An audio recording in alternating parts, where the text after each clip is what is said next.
Olá pessoal, bem-vindo ao vídeo de número 15.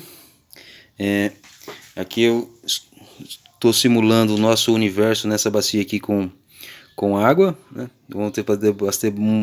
Vai ter bastante coisa que dá para simular aqui. E usando essas bolinhas aqui para poder simular a matéria no universo. Então primeiramente, né, vamos explicar sobre a formação das estrelas, né, e dos planetas. Então como que se daria isso, né? Simulando que a bacia seja uma nuvem de gás e poeira, né? Uma nebulosa. Então, inicialmente, ela está inerte, né? Essas matérias ela está inerte, né? Porque no universo não existe nada inerte, mas ela está circulando, como, por exemplo, ocorre nas correntes marítimas, em todo o fluido, ele tem umas correntes, né? E essa diferença de temperatura, que não tem dados ainda suficiente para dizer o que inicia isso, né? O estupim, né, disso, né? Mas eu acredito que seja mais ou menos relacionado com os vórtices que formam no oceano, né? Então, de repente, esse fluido, né, que é o fluido o espaço fluido, ele começa a formar um vórtice, né?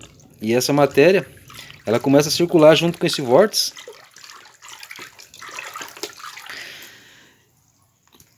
Então, a tendência, né, da matéria no vórtice, né, quando ele está com uma velocidade não muito alta, a tendência dela é ir para o centro, né? Toda a matéria ela se concentrar no centro.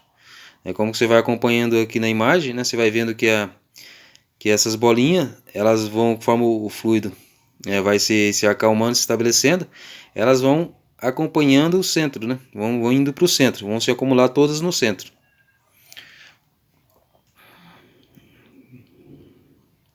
Que a tendência delas é ir se juntando e ir em direção ao centro. Porque aqui, na verdade, ela está ao contrário, né? Porque ele começou mais acelerado e está desacelerando. Na formação, justamente ele teria que correr ao contrário. Ele começar devagar, né? Que como está acontecendo agora, devagarzinho. Então toda a matéria ela está indo para o centro. Toda a matéria ela está se direcionando para o centro. Quando esse vórtice ele começa a se formar, ele começa a puxar essa matéria para o centro. E mais matéria adicionada para o centro. Então você pode perceber que toda a matéria ela se juntou no centro da bacia, e aí começa a ser consumido mais fluido gravitacional ainda, né, e acelerando esse vórtice. Então ele vai aí daqui seria o ponto, né, que ele começa a acelerar. Então a hora que você começa a acelerar esse fluido, né, a matéria vai acelerando ele e o vórtice cada vez mais rápido. Então essa matéria que anterior ela estava indo para o centro, né? As que já estão lá elas vão ficar por causa da gravidade, né? Por causa do consumo, elas vão continuar lá no centro. A outra elas vão se formando órbitas, né, em volta desse centro. Então, e a hora que ela encontrar a parte da matéria ainda do fluido que não entrou no vórtice, ela vai formando outro vórtice.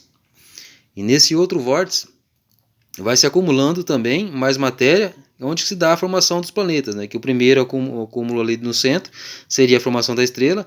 Aí esses vórtices, que seriam analogicamente os pontos de Lagrange, né? Vai se acumulando também mais matéria e vai formando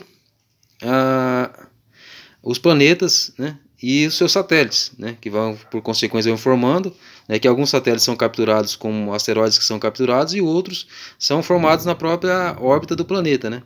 Com essa mesma analogia, que o vórtice ele vai, conforme ele vai circulando, ele vai puxando a matéria para o centro. Aí depois de um certo período, né, de uma certa velocidade que ele atinge, a matéria já não é mais direcionada para o centro, né? Ela fica em volta, né? Como a questão do buraco negro, que eu já expliquei no vídeo, né? Que ele pode ser apenas um buraco no centro, é devido a isso, né? Porque depois que o vórtice ele atinge uma velocidade, a matéria não consegue mais ir para o centro dele. Ela fica em volta, né, e o centro fica vazio, né? Praticamente não fica nada no centro dele, né? Depois de uma certa aceleração do vórtice, a matéria ela tende a se acumular em volta desse centro e não no centro mais.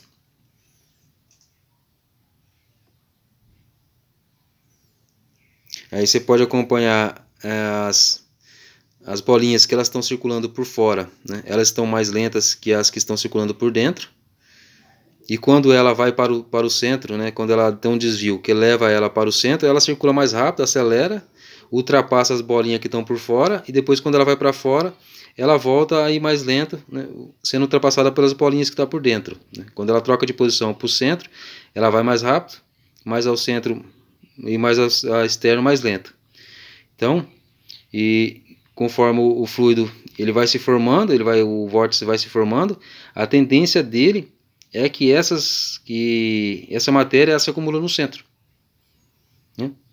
Como dá para ver agora na imagem claramente, é que toda a matéria, o vórtice a conduziu para o centro, mas ele tem que estar numa velocidade compatível, né, com essa formação de centro. Se ele estiver muito acelerado, a tendência da matéria é não mais ir para o centro, e sim acumular-se em órbitas em volta desse centro. Então eu acredito que é assim que se forma que dessa formação das estrelas, que tem a explicação. Se o espaço for fluido, né, como sugere a teoria do fluido gravitacional, essa explicação ela é bem analógica a um fluido. Até mais, obrigado, espero que tenham gostado do vídeo e deem like e compartilhem.